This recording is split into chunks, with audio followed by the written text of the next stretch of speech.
बिहार में जातवाद है या नहीं? जोर से है। एक बात बताओ, जातियां व्यवस्था के लिए होती हैं कि लड़ने के लिए होती हैं? अच्छा ये बताओ, लोहार जाति है कि व्यवस्था है? जोर से। कुम्हार जाति है कि व्यवस्था है? जोर से। हैं? अरे कुम्हार कोई जाति नहीं है। जो मिट्टी का काम करता है उसे कुम्हार कहते हैं, जो लोहे का काम करता है उसे लोहार कहते हैं, जो सोने का काम करता है उसे सुनार कहते हैं, जो चमड़े का काम करता है उसे मोची कहते हैं। तो भाई ये उनके काम हैं, और बिना इन कामों के बताओ इतने बड़े देश की व्यवस्था बनेगी? बोलो जोर से। इसलिए किसी भी, ए भैया शांति, ये बताइए क्या व्यवस्था बनेगी? जोर से। इसलिए कोई भी जाति छोटी या बड़ी नहीं होती। आप अपनी जाति से छोटे या बड़े बाद में होंगे, आप अपने अच्छे आचरण से, अच्छे कर्मों से बड़े होते हैं और बुरे कर्मों से छोटे रह जाते हैं। इसलिए हमें किसी को ये नहीं कहना चाहिए कि तेरी जाति छोटी है तो तू छोटा है, तेरी जाति बड़ी है तो तू बड़ा है। बोलो हाँ। जातियां सम्मान के लिए है सारी, किसी जाति का अपमान नहीं है। सब जातियों को मैं प्रणाम करता हूं, लेकिन हम यदि आपस में जातियों के नाम पे लड़ते रहे तो हम तरक्की कब करेंगे? बिहार तरक्की कब करेगा? सारी जिंदगी तुम जातियों के नाम पे लड़ते रहोगे क्या? मैया एक बात बताओ, गंगा मैया कहां से निकली है? कहां से? जोर से। भगवान विष्णु ने जब वामन अवतार लिया तो वामन अवतार में जब 3 पग भूमि राजा बलि से मांगी तो पहले पग में पाताल को नापा, दूसरे पग से सत्यलोक को नापा, और जब सत्यलोक को नापा तो भगवान विष्णु जो वामन बन के प्रकट हुए, जब भगवान वामन का चरण सत्यलोक गया तो वामन भगवान के पांव के अंगूठे को ब्रह्मा जी ने धोया और धो के कमंडल में डाला, और वही जल कमंडल में भरा, और वही जल जब भगीरथ ने तपस्या की तो वही जल छोड़ा, वही जल शिवजी ने अपने माथे पे रखा और वही जल की एक धारा नीचे आई, वही गंगा कहलाती है। तो गंगा भगवान के चरणों से निकली है। गंगा कहां से निकली है? जोर से, जोर से। भगवान के चरणों से। अच्छा, भगवान के मुख से कौन प्रकट हुआ? ब्राह्मण कहां से प्रकट हुआ? भगवान के मुख से। क्षत्रिय कहां से प्रकट हुआ? भगवान की भुजा से। वैश्य कहां से प्रकट हुआ? भगवान के जंघा से। और शूद्र कहां से प्रकट हुआ? भगवान के चरण से। अब बताओ, गंगा भी चरण से प्रकट हुई और शूद्र भी भगवान के चरण से प्रकट हुआ। तो जब चरण से निकलने वाली गंगा, बताओ गंगा अपवित्र है कि पवित्र है? जब चरणों से निकली गंगा पवित्र है, तो भगवान के चरणों से निकले शूद्र अपवित्र कैसे हो सकते हैं? अच्छा ये बताओ, ब्राह्मण क्षत्रिय वैश्य शूद्र, तुम चारों के पिता कौन हैं? तुम चारों के बाप का नाम क्या है? बोलो। तुम चारों के पिता का एक ही नाम है, भगवान श्रीमन नारायण। नारायण के ही पुत्र ब्राह्मण हैं। भगवान के ही पुत्र क्षत्रिय हैं, भगवान के ही पुत्र वैश्य हैं। ब्राह्मणों से मुखमासीद बाहु राजन्यः कृतः ऊरु तदस जद वैश्यः पदभ्यांगुं शूद्रो अजायत। ये वेद वचन है। भगवान के 4 बेटे हैं। भगवान के कितने बेटे? एक बेटे का नाम ब्राह्मण है, एक बेटे का नाम क्षत्रिय है, एक बेटे का नाम वैश्य है, एक बेटे का नाम शूद्र है। जब तुम चारों एक बाप की संतान हो, ये हम नहीं कह रहे हैं, ये वेद कह रहा है। जब तुम्हारा बाप एक है तो तुम तो 4 भाई हो गए ना, तो भाई की तरह रहा करो ना, लड़ाई क्यों करते हो? यदि तुम चारों संगठित रहोगे तो तुम्हें कोई धर्मांतरण नहीं कराएगा। अब हमारे कुछ दलित भाइयों का, कुछ कोल भील भाइयों का, बहनों का, कुछ ईसाई लोग, मुसलमान लोग धर्मांतरण करा लेते हैं और हिंदू से वो क्या बन जाते हैं? कुछ मुसलमान बन जाते हैं, कुछ ईसाई बन जाते हैं। तो ये धर्मांतरण होना सही है या गलत है? जोर से। यदि धर्मांतरण को, आप कितने लोग धर्मांतरण को रोकना चाहते हो? यदि धर्मांतरण को रोकना, और ये बात मैं नेपाल के भक्तों को भी कह रहा हूं कि नेपाल में भी धर्मांतरण होता है, नेपाल में भी धर्मांतरण होता है। तो मैं भारत और नेपाल के सभी भक्तों से कहूंगा कि जो आपके दलित भाई हैं, जिन्हें आप शूद्र कहते हो, जब आप उनके साथ उठना बैठना छोड़ दोगे तो कोई ईसाई उन्हें बरगला के और अपने में ले जाएगा। तो जब आप उठना बैठना छोड़ दोगे, आप गीता सुनना सुनाना, राम के बारे में सुनना सुनाना बंद कर दोगे, तो धर्मांतरण तो हो ही जाएगा ना। तो धर्मांतरण को रोकना है तो हम हिंदुओं को एक कसम खानी होगी कि 23 घंटा आप परिवार के लिए काम करो, व्यापार के लिए काम करो, पर 1 घंटा अपने सनातन धर्म के लिए काम करो। 23 घंटा व्यापार बिजनेस करो, परिवार को समय दो, पर 1 घंटा राष्ट्र की सेवा, सनातन की सेवा। जाओ आदिवासियों के पास बैठो, बात करो कि भाई तुम तो हमारे भाई हो, तुम मुसलमान क्यों बन रहे हो, तुम ईसाई क्यों बन रहे हो? जब आप नहीं बैठोगे तो कोई उन्हें बिठा के बरगला के, कैकई को बरगलाया जा सकता है। कैकई को यदि मंथरा ने बरगला दिया, कैकई जैसी माता को, कहते हैं ना, कुसंग पाकर कौन नहीं बिगड़ता, को न कुसंगति पाय न साही। राष्ट्र की सेवा क्या है? सनातन की सेवा क्या है? अरे हमारा हम रहें ना रहें, पर हमारा सनातन रहना चाहिए। उसके लिए हमें 1 घंटा सनातन को देना होगा। यही हमारी भक्ति है। बोलो हाँ, क्यों मैया? एक हिंदू को आपने मुसलमान बनने से रोक लिया, एक हिंदू को आपने ईसाई बनने से रोक लिया। बताओ ये भक्ति है या नहीं? जोर से। ओ गुलाबी मैया, क्या पंचायत चालू कर दी आपने? बताओ ये भक्ति है कि नहीं? इसलिए मेरे सनातनियों, माला जपो, कथाएं सुनो, भगवान का नाम जपो, पर किसी भटके को रास्ता बताओगे और अपनों को गले लगाओगे, इससे बड़ी कोई भक्ति नहीं होती। राह में आए जो दीन दुखी, सबको गले से लगाते चलो। प्रेम की गंगा, ये दास अनिरुद्ध केवल कह नहीं रहा है।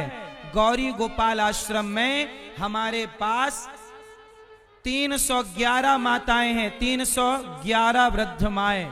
वो माएं जिन माओं के बेटों ने निकाला, उन माताओं में कुछ माता ब्राह्मण माता है, कुछ माताएं क्षत्रिय हैं, कुछ माताएं वैश्य माता और कुछ माता शूद्र माँ। कोई मोची की माँ है, कोई कुम्हार की माँ है, कोई लोहार की माँ है, कोई पासवान की माँ है। मैंने आज तक किसी माँ से जाति नहीं पूछी क्योंकि माँ की कोई जाति नहीं, माँ तो केवल माँ होती है। और मैंने सभी माँ को एक सी व्यवस्था देने का प्रयास किया है और सभी माँ के मैं खुद पांव दबाता हूँ। किसी माँ से जाति नहीं पूछता, पासवान की माँ हो या मोची की माँ हो या ब्राह्मण की माँ हो, मैं सब माँ के पांव दबाकर सबकी सेवा करता हूँ, क्योंकि हर माता में भगवान का वास है। भगवान ये थोड़ी देखेंगे कि मैं इस माँ में हूं और इस माँ में नहीं हूं। मैंने केवल उपदेश नहीं कर रहा हूं, गौरी गोपाल में अखंड रसोई चलती है। 30,000 लोग पर डे भोजन करते हैं। कोई भी आओ सबको भोजन मिलता है, कोई जात पूछ कर नहीं मिलता, सब आते हैं, सब आते हैं, सबको भोजन मिलता है। वृंदावन में जो साधु संत हैं वो भी भोजन करते हैं, जो यात्री आते हैं वो भी भोजन करते हैं, और वृंदावन में जो मजदूरी का काम करते हैं वो भी रोज भोजन करने गौरी गोपाल आते हैं। सबको एक सी व्यवस्था। हम केवल बातें नहीं कर रहे, ये ऊंच नीच की दीवार को हमने तो गिरा दिया, अब आप गिराइएगा। और प्यार से सनातनियों ये बताओ, सब लोग उंगली ऐसे करो, उंगली अलग अलग करो।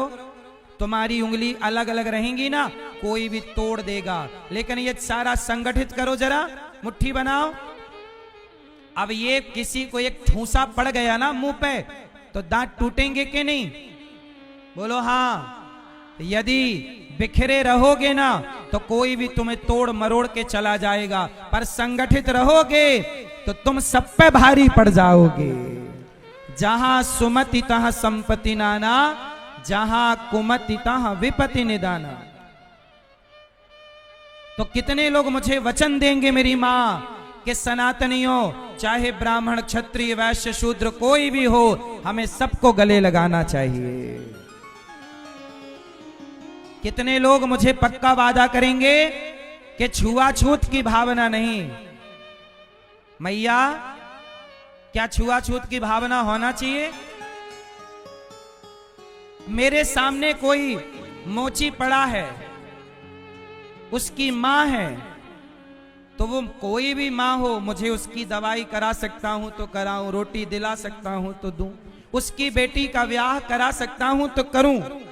मेरे गांव में, मेरी जन्मभूमि मध्य प्रदेश की है, मेरे गांव में, बहुत छोटा सा गांव है मेरा, मेरे गांव में सब समाज के लोग रहते हैं, मजदूरी करने वाले, मोची समाज भी मेरे गांव में रहता है, सब लोग रहते हैं। अभी मैं गया था गांव, तो एक मोची मैया आई, मोची की मां बोली, महाराज मेरे बेटी का विवाह है। मैंने कहा मैया चिंता क्यों करती हो? मैंने कहा चिंता ना करो, मेरे गांव में कोई भी बेटी का विवाह जब होता है, गरीब परिवार की बेटी, हमारे यहां बहुत सारी समाज है, गरीब बहुत है, मजदूरी करते हैं बेचारे, मैंने सबको कह रखा है कि जब तुम्हारी बेटी का विवाह हो तो बता दिया करो, तुम्हारी बेटी के विवाह में बारातियों को भोजन की और जो दान दक्षिणा हो पड़ेगी बेटी के विवाह में, ये दास अनिरुद्ध करेगा। मैं अपने गांव में कोई भी बेटी का विवाह हो, गरीब, मैं सबकी सेवा करता हूं, जात पूछ के नहीं, किसी भी जात की हो, मैं करने योग्य हूं तो करूं। आप भी किसी की मदद करने योग्य हैं तो जरूर कीजिएगा, क्योंकि वो मदद आप किसी व्यक्ति की नहीं कर रहे हैं, व्यक्ति के रूप में भगवान की सेवा कर रहे हैं। ये भाव पढ़ लिख के आपसे मैं सवाल बार बार करता हूं कि आप लोग पढ़े लिखे हैं, लेकिन आपकी पढ़ाई से केवल आपका पेट भरा, आपके परिवार का पेट भरा, इससे क्या फायदा? अरे शिक्षा तो ऐसी हो कि मैं पढ़ जाऊं तो मेरी पढ़ाई से मेरे पूरे गांव का भला होना चाहिए, मेरी शिक्षा से मेरे पूरे देश का भला होना चाहिए, मेरे परिवार का भला हुआ, इससे क्या बड़ी बात है? परिवार का पेट तो कुत्ते बिल्ली भी भर लेते हैं, बोलो हाँ। पर कहते हैं ना, सभी में बांट कर खाए उसे इंसान कहते हैं, पराया दर्द अपनाए उसे इंसान कहते हैं। यूं भरने को पक्षी भी अपना पेट भरते हैं, सभी में बांट कर खाए उसे इंसान कहते हैं। इसलिए मेरी माँ, सभी में बांट कर खाने का भाव रखिएगा, खुद भूखे रहकर किसी को खिलाने का भाव रखिए। यही सनातन है, यही भक्ति है। कोई अलग से भक्ति नहीं होती। भक्ति भज सेवायाम धातु से भक्ति बनती है, सेवा ही भक्ति है। किसी भूखे को रोटी, प्यासे को पानी, बेसहारा को सहारा। अभी गौरी गोपाल में मार्च में अगले महीने 21, 51 जितनी बेटियां आएंगी, सारी बेटियों का, गरीब परिवार के लोग जो अपनी बेटा बेटी ले आते हैं कि महाराज हमारे बेटे का ब्याह, लड़का लड़की तो हमने ढूंढ लिया, माँ बाप ढूंढ लेते हैं, और उन बेटियों का विवाह में जितना भी खर्चा होता है ये दास अनिरुद्ध करता है। हर साल हम लगभग 100 से अधिक बेटियों का विवाह करने का प्रयास करते हैं। यदि ईश्वर ने योग बनाया है तो आप भी करो, और आप भी गौरी गोपाल में जो कन्यादान होता है, एक बेटी का विवाह का खर्चा आप उठाओ, सहयोग करो, आप अच्छा काम करिए। आज मुझे मैया जी बता रही थी, वन्नी शिखा जी और इनकी एक सखी बता रही थी कि मैं 10 रुपए का दान करती हूं तो भगवान मेरे लिए 10,000 की व्यवस्था कर देते हैं। ये बात सही है मेरी माँ। दान करे धन ना घटे, जो सहाय रघुवीर, पंछी के पानी पिए घटे न सरिता नीर। एक बात बताओ, नदियों का पानी पक्षी पशु आप पीते हो तो क्या नदियों का पानी घटता है? पेड़ों से फल आप ले लेते हो तो क्या वृक्ष फल देना बंद कर देते हैं? नहीं मेरी माँ, जितना आप दान करते हैं आपका धन उतना बढ़ता है। यदि धन को बढ़ाना है तो मेरी बात मान लीजिएगा, जो भी कमाया करो थोड़ा सा हिस्सा दान करना शुरू करो। दान करके देखो, धन की वृद्धि ना होए तो कहना। दान करे धन ना घटे, दानम दुर्गति नाशनम। इसलिए कहता हूं, किसी व्यक्ति के बारे में सोचिएगा जरूर। गौरी गोपाल आश्रम में सेवाओं की धारा है। गौरी गोपाल में एक सेवा नहीं है, 2 सेवा नहीं है, 3 नहीं है, ढेर सेवा गौरी गोपाल में। आप मुझे सहयोग यदि करेंगे तो मैंने कहा था कि यदि जनता जनार्दन ने सहयोग किया तो मैं भारत के कोने कोने में CBSE बोर्ड का स्कूल निःशुल्क बनाकर दे सकता हूं। और केवल शिक्षा नहीं, शिक्षा तो उच्च क्वालिटी की, संस्कार भी साथ में मैं दे सकता हूं। आप साथ दें तो सब संभव है। आज शिक्षा बहुत महंगी है, मैं चाहता हूं शिक्षा सस्ती हो। बहुत कुछ काम करना बाकी है मेरी माँ, पर काम अकेले नहीं होगा जब तक आपका सहयोग नहीं होगा। इसलिए अपने लिए सब कमाते हैं, थोड़ा किसी और के लिए कमाना स्टार्ट कीजिए। आप में से कितने लोगों ने सत्यनारायण भगवान की कथा सुनी है? सुनिए, चलो उस कथा में एक छोटी सी कथा 2 लाइन की है, जरा सुनो। सत्यनारायण भगवान की कथा में पंडित जी कथा सुनाते हैं ना कि एक आप लोगों ने तो सत्यनारायण भगवान की कथा सुनी होगी, नहीं सुनी तो सुनना, कथाएं वथाएं सुनते रहा करो सत्यनारायण भगवान की। उसमें एक कथा आती है कि एक लकड़हारा था, वो लकड़ी का गट्ठा अपने सिर पे रखा और जा रहा था, तो रास्ते में एक पंडित जी का घर मिला। पंडित जी सत्यनारायण भगवान की कथा करके बाहर निकले तो लकड़हारे को भी प्रसाद दिया। तो लकड़हारे ने पूछा कि पंडित जी आज आपने क्या किया? तो पंडित जी ने बताया कि आज मैंने सत्यनारायण भगवान की कथा सुनी और ये लो तुम प्रसाद पंजीरी खाओ। पंजीरी समझते हो आप लोग? पंजीरी का प्रसाद खाओ। तो लकड़हारा बोला कि क्या ये सत्यनारायण भगवान की कथा मैं भी कर सकता हूं? तो पंडित जी ने कहा क्यों नहीं कर सकते, करो, तुम भी कर सकते हो। लकड़हारा अपने